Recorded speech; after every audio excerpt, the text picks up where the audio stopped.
Tanko Yakasai, it is indeed an honor and a privilege to have this time with you. When we talk about longevity, you are one prime example. Is there a secret? I think two things.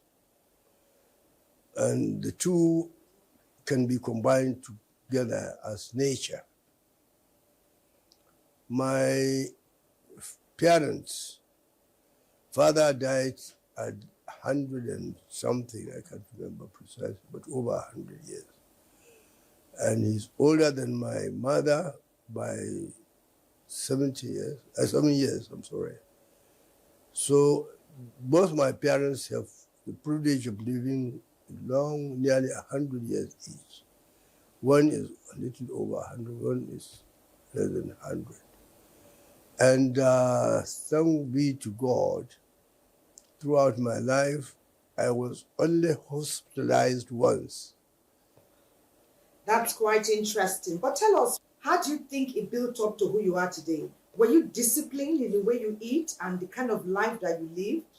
Perhaps we can emulate the lifestyle that you imbibed over time.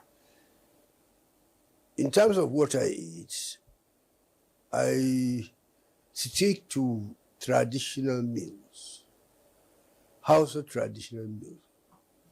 I rarely use English meals, except when I'm invited for something and so on. But normally in my house, or in Nigeria, or when I'm at home, I take Hausa traditional food most of my time.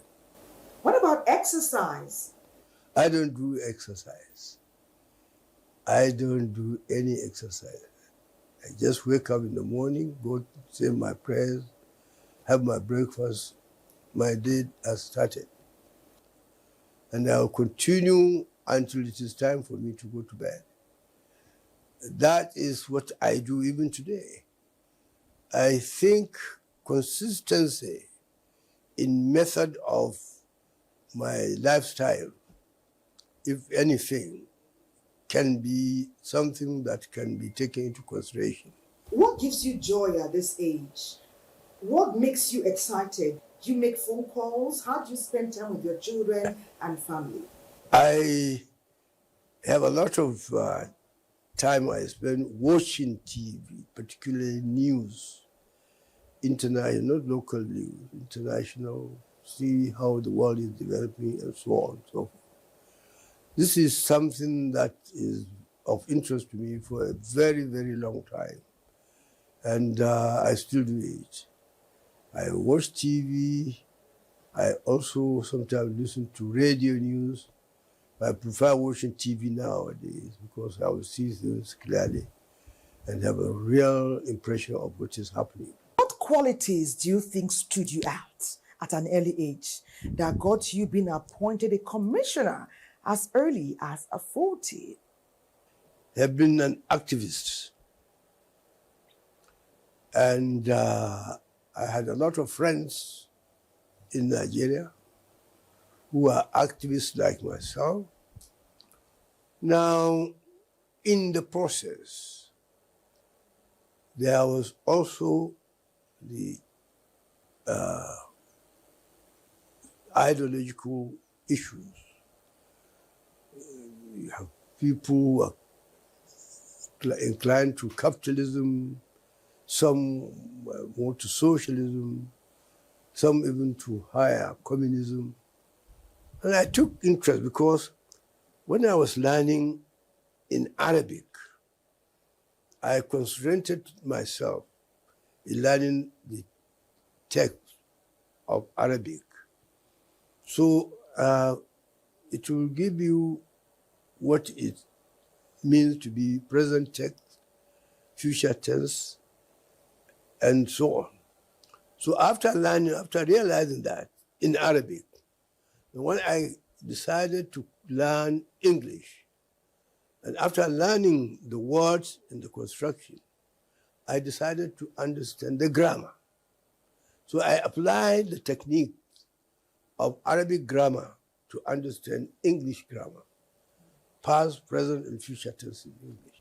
Many are talking about a great Nigeria. We know indeed we are the giant of the continent. But in your younger days, when activism found you and then politics, was this what you envisaged for a great country, Nigeria? Would you say Nigeria has arrived? I think we are somewhere. We may not be there yet, but we are far, far somewhere. Well, we are great, but any nation that became great is still working, is still trying, making effort. United States, Russia, Britain, and so they are great, but they are still aiming higher. This is what we need, and this is what we have been doing in Nigeria. We are trying, no doubt about it.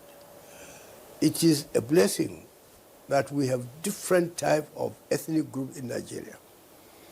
That we have the Hausas, we have the Igbos, we have the Yorubas, we have the Shekiris, and the rest of them. Now, each one of them has something that he can teach to the other. So we are the teachers of ourselves. We teach ourselves. The Hausa people teach Yorubas, the Yorubas teach Igbos, the Igbos. So we are improving our knowledge through interaction between one ethnic group and the other. Yeah. What would you like to be remembered for?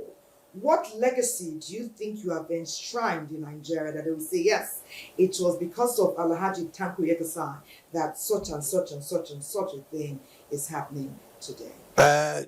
Resolve. Resolve means determination. Don't feel discouraged. Be determined. Try, fail, try again. Fail again, try again. You will succeed. So this is what I did. I learn. If I understand that I have not learned enough, then I try again. Then I try again until I'm able to be sure that I've learned enough. Hard work is not enough, but determination that you are going to work hard to achieve what you want to achieve. You can make hard work without a determination. You will not succeed. But when you have the determination that you want to achieve something and you are determined to achieve it, and you will not be satisfied until you achieve it, that will make the wonderful thing that you may not know that you will be able to do.